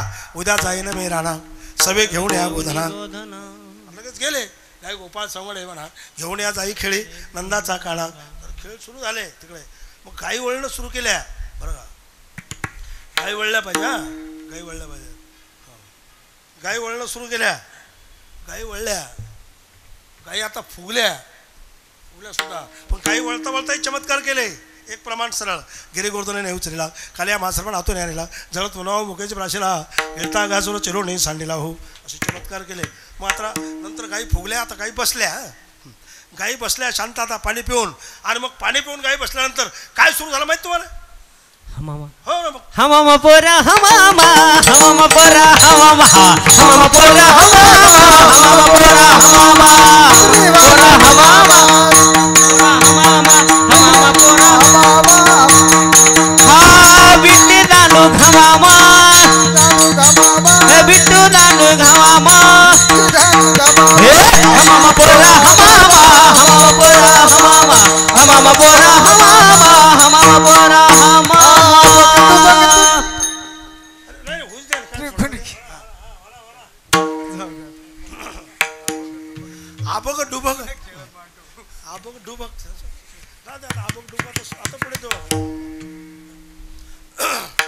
आणि मग असे खेळ. मग खेळल्यानंतर खांदी भार पोटी भूक काय खेळायाचे सुख. त्यातलं एक वाक्य म्हणतोय, खांद्यावर अहंकाराचा भार आहे, पोटात सुखाची भूक आहे. काय मग ते म्हणे, हो देवा आम्हाला भुका लागल्या. त्यांचा मग आपापल्या घरून शिदऱ्या ना. ते म्हणे तुका म्हणे हरी माझे कोणी नाही घरी. देवा आमच्याकडे कोणी नाही. मग ते जे असेल ते ना, तिथं काय असेल उरसूर ते घेऊन जा वाळवंटात. वाळवंट शुद्ध आहे, स्वच्छ आहे. तुका म्हणे वाळवंट कसं सुंदर आहे, बरं आहे, नीट उत्तम. हां त्याच्यावरचं चिंतन आहे मोठं आहे. बरं आहे, नीट आहे, उत्तम आहे. त्या वाळवंटात जा. गेले वाळवंटात गोपाळ आणि त्याने पाहिलं पुढे खडक होता. त्या खडकावर शिदोऱ्या ठेवल्या आणि गोलाकार बसले. गोलाकार सोडून ठेवल्या. पण त्या टायमाला चमत्कार झाला महाराज. हा एक देव दुर्लभ सोहळा पाहण्यासाठी देव तिथे आले. काल्याचे असे देवजळी झाले मासे, किंबहुना यमुना जल सुद्धा स्थिर झालं. आणि मग गोपाळ असे रांगेत असे गोलाकार बसलेले आहेत. पुढे खडक आहे, खडकी सोडलेल्या मोठा शास्त्री. आपण खडक का म्हणतो माहिती का, प्रमाणाला म्हणून. खडकी सोडलेल्या मोठा. त्या खडकावर ते सोडलं वा. आणि मग कृष्णाची वाट पाहणं सुरू आहे. आणि मग त्याने विचार केला, ज्याच्यामुळे आपल्याला काला मिळतो त्याचं चिंतन केलं पाहिजे. म्हणून मग सुरुवात केली, श्रीकृष्ण जय कृष्ण, श्रीकृष्ण जय कृष्ण, श्रीकृष्ण जय कृष्ण, श्रीकृष्ण जय कृष्ण. तर मग त्यांनी कृष्णाचं चिंतन सुरू केलं का कृष्णामुळे काला मिळणार आहे, आपल्यालाही काला मिळणार आहे. पण माहिती तुम्हाला, पूज्य सुखदास महाराज, संत सम्राट ज्ञानोबाराय, जगद्गुरु तुकाराम महाराज, त्यांच्यामुळे आपल्याला काला मिळणार आहे. आपण त्यांचं चिंतन करू. ज्ञानेश्वर माऊली नरराज माऊली, ज्ञानेश्वर माऊली नरराज माऊली, ज्ञानेश्वर माऊली ज्ञानराज माऊली, माऊली ज्ञानेश्वर माऊली नरराज माऊली.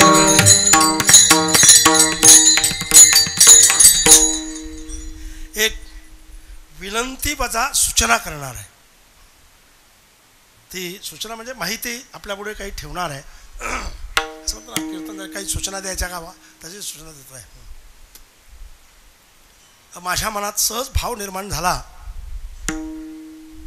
की यावर्षी म्हणजे प्रतिवर्षी ज्ञानेश्वरी जयंती येते. यावर्षी ज्ञानेश्वरीची जयंती जी आहे ही 23 सप्टेंबरला आहे. ज्ञानेश्वरी जयंती 23 सप्टेंबरला आहे आणि जोग महाराजांची जयंती 18 सप्टेंबरला आहे. मग आपण असा विचार केला की यावर्षी या ज्ञानेश्वरी जयंतीला आपणाला चिखलीमध्ये 10,000 लोक ज्ञानेश्वरीच्या पारायणाला बसवायचे आहेत. हा संकल्प अशा प्रकारचा नक्की केलेला आहे. 10,000. त्याकरता आपण म्हणजे तो पावसाळा आहे तसा हा वॉटरप्रूफ मंडप आहे. तसा 50,000 स्क्वेअर फुटाचा वॉटरप्रूफ मंडपासाठी आपलं बोलणं चालू आहे अकोल्याला. 50,000 स्क्वेअर फुटाचा, कारण 10,000 लोक बसले पाहिजेत ना त्याच्यात पारायणासाठी. म्हणून अशा दृष्टिकोनातून तो कार्यक्रम सरासरी चिखली शहरात होणार नाही, पण चिखलीच्या बाहेर जो MIDCचा भाग आहे, मेन रोडला लागून, मेन रोडच्या थोडा आत, अशा पद्धतीत जागेची चाचपणी आपली सुरू आहे. तो 18 सप्टेंबरला कार्यक्रम सुरू होईल. तो कार्यक्रम 24 किंवा 25ला त्याचा सांगता समारंभ होईल. मात्र ज्ञानेश्वरीचं पारायण होणार आहे. तर जास्तीत जास्त भक्तांनी, भाविकांनी त्या पारायणात लाभ घ्यायचा आहे. आणि आपल्या नावाची नोंदणी आता लवकर सुरू करणार आहे. आपण नावाची नोंदणी त्या भागात तशी अशा प्रकारची करायची आहे. समजा आता आमचे पूज्य शास्त्रीजी आहेत, शास्त्रीजी द्वय आहेत, त्यांच्याकडे सुद्धा आपण आजपासून नावं दिले तरी काही अडचण नाही. आजच सकाळी मी एका ठिकाणी गेलो, त्यांनी सांगितलं आमच्या गावचे 100 लोक येणार आहेत, महिला पुरुष धरून, एकाच गावचे. असे अनेक गावं आहेत, अनेक लोक आहेत की त्या पारायणाला ते बसणार आहे, ज्ञानेश्वरीच्या पारायणाला. आणि हा एक अलभ्य लाभ आहे, हा एक योग आहे. म्हणून त्या पद्धतीने आपली रचना आणि तयारी आपण सुरू करतो आहे. याची सुद्धा नोंद सर्वांनी घ्यायची आहे. कारण आपण व्यासपीठावर सुद्धा ज्यांची ज्ञानेश्वरी मुखोद्गत आहे, मुखोद्गत, ते ज्ञानेश्वरीच्या व्यासपीठावर राहणार आहे. अशा पद्धतीत ही सर्व मोठी रचना आपण करतो आहे. म्हणजे खरं म्हणजे त्याचं एक प्रमुख कारण असं आहे, सप्ताह कसा असावा मी म्हणत राहतो, पण मला पाहिजे तसं मिळून नाही राहिलं. मी अनेक ठिकाणी मार्गदर्शक राहतो, पण माझ्या अपेक्षेप्रमाणे होत नाही, कुठेतरी गडबड त्याच्यात होते. म्हणून सप्ताहामध्ये ज्ञानेश्वरीचं पारायण असावं, गाथ्याचं भजन असावं, ज्ञानेश्वरीचं प्रवचन असावं, हरिभक्त पारायण पूज्य वैकुंठवासी नतोसिंग बाबा सांगायचे की बाबा ही परंपरा जी आहे ही आपल्याला टिकवायची आहे. म्हटलं मग आता आपल्या शेवटच्या टप्प्यात हा एक दिशादर्शक कार्यक्रम समाजाच्या पुढे असला पाहिजेत या दृष्टिकोनातही त्याच्यात आहेत. म्हणून असा कार्यक्रम त्या ठिकाणी आपण ठेवतो आहे. निवास आणि भोजन याची व्यवस्थासुद्धा आपण सर्वांची करतो आहे, ही सुद्धा सर्वांनी नोंद घ्या एवढीच एक विनंती तुमच्या पुढे करतो आहे. आणि झालेली सेवा जी आहे हे आदरणीय पूज्य श्रद्धेय वैकुंठवासी श्री संत शुकदास महाराज यांच्या चरणी समर्पित करतो आहे. आणि पूज्य महाराजांना विनंती एवढी करतो आहे, आम्ही जे सर्व आमचा परिवार जो आहे, आश्रमाचा परिवार जो आहे, या आश्रमाच्या परिवारामध्ये सातत्याने काम करण्याची उमेद जी आहे ही कायम ठेवा. आमच्या मनामध्ये वेगळा भाव कधी निर्माण होऊ देऊ नका एवढीच त्यांच्याकडे विनंती अशा प्रकारची करतो आहे. आणि या शब्दाला या ठिकाणी थांबवताना जे विठ्ठल म्हटल्या जाईल नंतर कंठी धरीला कृष्णमणी हा अभंग होईल एवढी, आणि त्यानंतर आरती होईल आणि मग हा कार्यक्रमाचा समारोप होईल. माझ्याकडे शास्त्री महाराज माझ्याकडे जे विठ्ठल म्हणेपर्यंत माझा अधिकार आहे. मग कंठी धरला हे म्हणणार आहे, मग मी प्रसाद विनेकऱ्यापर्यंत आणि त्या जागेपर्यंत कोणीतरी कार्यकर्ता येऊन तिथे ठेवणार आहे. याची सर्वांनी नोंद घ्या. विठ्ठल जय जय विठ्ठल, जय विठ्ठल, जय जय विठ्ठल, विठ्ठल जय जय विठ्ठल, जय जय विठ्ठल. कंठी धरिला कृष्णमणी अवघा जरी प्रकाश, वाकोलिया ब्रह्मादिका उत्तम लोकादातु, तुका मने भूमंडळी आणि बळी विरगाडे, वाटो एकमेका वैष्णवनेका संभ्रम, बोललेले पुरे वेळे वाकुरी भक्तरे, करा क्षमा अपराध महाराज तुम्ही नाही उच्चारिला अधिकार, करा क्षमा अपराध महाराज तुम्ही सिद्ध, तुका मने ज्ञानेश्वरा राखा पाया पैकी करा, करा क्षमा अपराध महाराज तुम्ही सिद्ध. विठ्ठल जय जय ज्ञानदेव तुकाराम झाले समाधान तुमचे घेतले तर, आता उठा येसे मना येत नाही नारायण, सुरवारिका पंचीचे सापडले, आता उठा येसे मना येत नाही नारायण, तुका म्हणे भोग गेला दिवाळी, आता उठा येसे मना येत नाही नारायण, आज करोनी आरती चक्रपाणी वाळी, आज पुरले नवस धन्य काळ हा दिवस, पाहू सगळा पुण्यवंत तुम्ही, आज पुरले नवस धन्य काळ हा दिवस, तुका बाहे टाळी उभा संकट, आज पुरले नवस धन्य काळ हा दिवस, प्रेमास प्रेमार्थे गोविंदा ते वाढते, धन्य धन्य ते लोचन नित्य करते अवलोकन, उडाने मुग्धा ओवाळते परमानंद, धन्य धन्य ते लोचन नित्य करते अवलोकन. युगे 28. ज्ञानराजा महाकैवल्य ते सेवते साधू संत, मनोविद्याला माझा आरती आलोपले ज्ञान जगे हे तने नाते कोण, अवतार पांडुरंग नाव ठेवले ज्ञानी आरती नारायणा, महाकैवल्य तेजा सेवत साधू संत, मनोविद्या बोले विश्व ब्रह्मास केले रामार्जनार्दन, नेमस्तक ठेवले आरती नारायण, महाकैवल्य तेजा सेवत साधू संत, मनोविद्या आरती तुकारामा स्वामी सद्गुरुधामा सच्चिदानंद मूर्ती, पाहि दाखवे आम्हा आरती तुकारामा, सागरात पावशान धरले तैसे तुकोबाई, हे अभंग रचिले आरती तुकारामा, स्वामी सद्गुरुधामा सच्चिदानंद मूर्ती, पाहि दाखवे आम्हा आरती तुकारामा, तू कैदा तुलने से ब्रह्मा तुकास्या, म्हणून रामेश्वरी चरणे मस्तक ठेवले आरती तुकारामा, स्वामी सद्गुरुधामा सच्चिदानंद मूर्ती, पाहि दाखवे आम्हा आरती तुकारामा. कर्पूर गौरम करुणावतारम संसार सारम भुजगेन्द्र सदा वसंतम हृदयारविंदे भवम भवानी सहितं मंदारमाला कपालकाय कपालमाला शिवशंकर दिगंबराय दिगंबराय आरती करू ब्रह्मरूपाला परमानंद स्वस्वरूपाला निजरूपाला आरती करू जय जय ब्रह्मरूपा जय जय ब्रह्मरूपा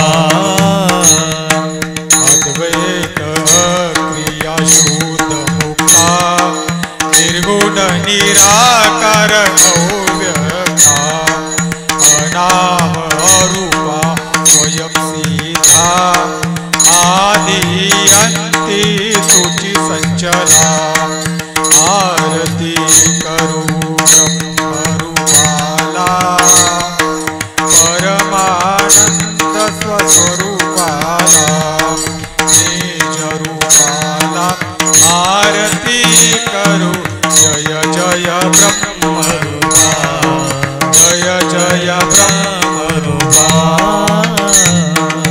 अनादि अव्यय जगन्नाथा स्वयं प्रकाश सदोदिता स्वयं भुवलक्षा परिपरता सांगितसे तोची हा वार्तेला आरती करू ब्रह्मरूपाला परमानंद स्वस्वरूपाला निजरूपाला आरती करू जय जय ब्रह्मरूपा जय जय ब्रह्मरूपा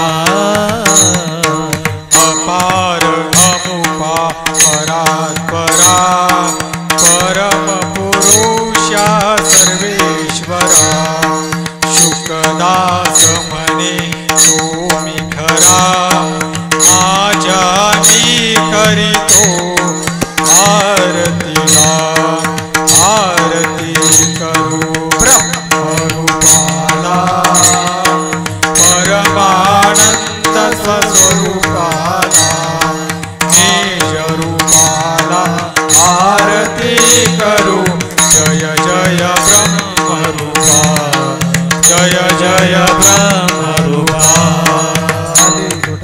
झाले लोटांगण वंदीन चरण डोळ्यान पाहिन रूप तुझे प्रेमे अलिंगण अनंत भोजन भावे वाळी तुमेव माता पिता तुमेव तुमेव बंधू सखा मागणे ते एक तुझ प्रती आहे देशील तरी पाहे पांडुरंगा संतांश निर्विहीची मज दे तुझे काय तुका म्हणे आता उदार तो होई मज ठेवी पायी या संतांच्या संतांश निर्विहीची मज दे अनेक तुझे काय न मागू देवा ज्ञानदेव देव तुकाराम ज्ञानदेव तुकाराम तुकाराम तुकाराम कबरदार विठ्ठल श्री ज्ञानदेव सद्गुरु श्री सुखदास महाराज की जय।